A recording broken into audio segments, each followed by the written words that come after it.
Dopo un lungo cammino sulle Prealpi, che mi ha portato a scrivere 2 libri, nel 2011 Riscoprire le Prealpi Trevigiane e nel 2013 I sentieri nascosti delle Prealpi Trevigiane, eccomi a parlare del re delle Prealpi, il Visentin. Lo abbiamo qui alle mie spalle.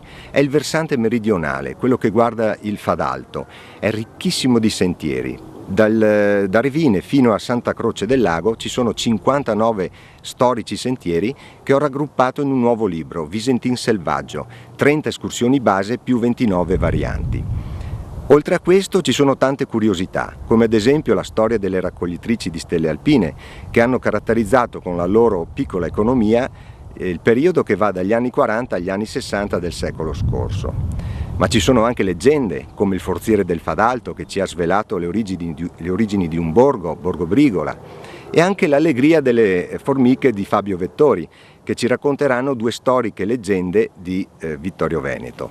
Tutto questo su Visentin Selvaggio dal 14 maggio in libreria.